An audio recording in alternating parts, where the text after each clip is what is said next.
முதலாக சிற்பக்கலைக்கென்று நூல் வகுத்து தந்த அர்த்த சாஸ்திரத்தை யாத்து தந்த மகேந்திரவர்ம பல்லவன் உலவிய மண்ணில் இருந்து அன்பு சகோதரர் இளையராஜா அவருடைய கிளாசிக் சிற்பக்கலை கூடத்தை திறந்து வைக்கின்ற ஒரு உன்னதமான வாய்ப்பை பெற்றிருக்கு நாங்கள் இங்கு நின்று கொண்டிருக்கின்றோம்.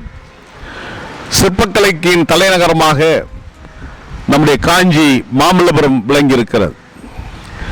இந்த சிற்பக்கலை அங்கீகரித்துதான் ஐநா மன்றத்தின் யுனெஸ்கோ சார்பில் உலகத்தின் பாரம்பரிய சிற்பக்கலைக்கான முதல் நகரமாக நம்முடைய மாமல்லபுரத்தை அறிவித்து ஒரு மிகப்பெரிய அங்கீகாரத்தை பெற்றிருக்கின்ற இந்த வேளையில் இந்த சிற்பக்கலையை முன்னகர்த்துகின்ற பணியை நம்முடைய தோழர்கள் செய்து கொண்டு வருகின்றார்கள்.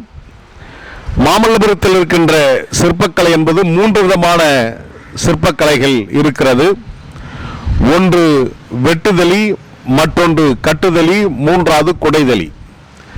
கட்டுதலினுடைய சாட்சியாக விரிந்திருக்கின்றது அர்ஜுனன் தபக்கோலம் என்கின்ற அந்த சிற்பம் ஒரு மிகப்பெரிய அருங்காட்சியகமாக விளங்கிக் கொண்டிருக்கிறது.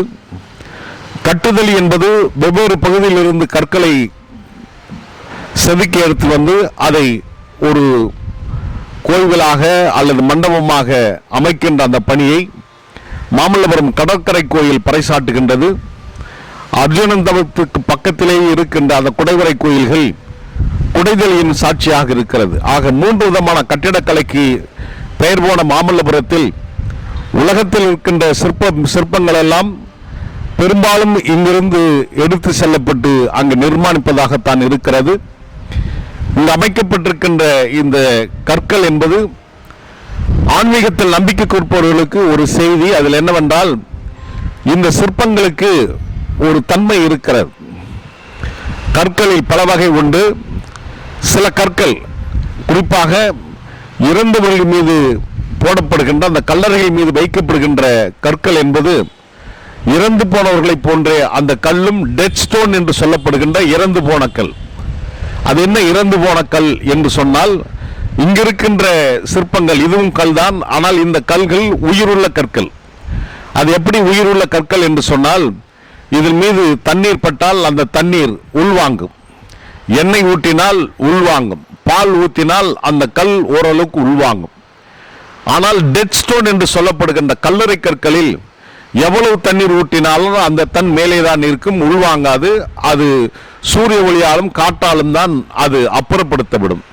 ஆனால் இந்த கற்கள் அந்த நீங்கள் போடுகின்ற அந்த எண்ணெயை, பாலை, தண்ணீரை உள்வாங்குகின்ற காரணத்தினால் இது உயிருள்ள சிற்பமாக மாறுகிறது என்பது அவருடைய நம்பிக்கை.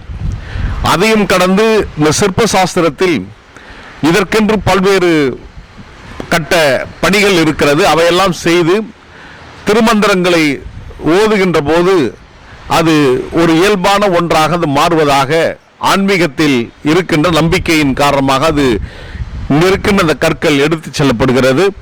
இந்த கற்கள் நம்முடைய காஞ்சிபுரத்திற்கு அருகாமையில் இருக்கின்ற, வாலாஜாபாத்துக்கு அருகாமையில் இருக்கின்ற சங்கராபுரத்திலிருந்து இந்த கற்கள் இங்கே கொண்டு வரப்படுகிறது.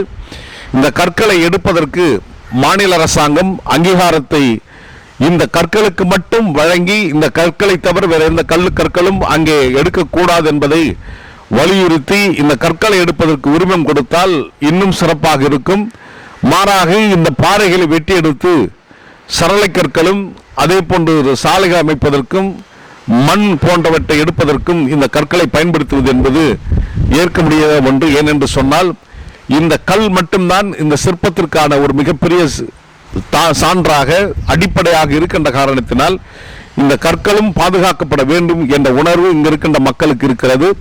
எனவே இந்த சிற்ப சாஸ்திரத்தை தம் இளையராஜா அவர்கள் இந்த சிற்பக்கலை கூடத்தை உருவாக்கி இருக்கிறார். மாமல்லபுரத்தில் உலகத்தரம் வாய்ந்த சிற்பிகள் இருக்கிறார்கள். நம்முடைய சகோதரர் பாஸ்கர் போன்ற உலகத்தரம் வாய்ந்த பாஸ்கர் இருக்கிறார்கள். பாஸ்கர் அமைத்து தந்திருக்கின்ற சிற்பங்கள் மாமல்லபுரம் எப்படி ஒரு சிற்பக்கலை நகரமாக இருக்கிறதோ அதை போன்று அயர்லாந்து நாட்டில் விக்டர்ஸ்வே என்று சொல்லப்படுகின்ற ஒரு நகரம் உருவாக்கப்பட்டிருக்கிறது.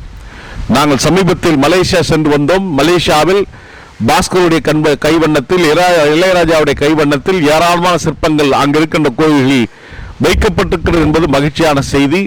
எனவே இந்த சிற்பக்கலை கூடத்தை திறந்து வைக்கின்ற வாய்ப்பை எங்களுக்கு நல்கியிருக்கின்ற அன்பு தம்பி இளையராஜா அவர்களை வாழ்த்துகின்றோம். அவர் இன்னும் பல வெற்றிகளை பெற வேண்டும் என்ற அன்பான வாழ்த்துக்களை உரித்தாக்குகின்றோம்.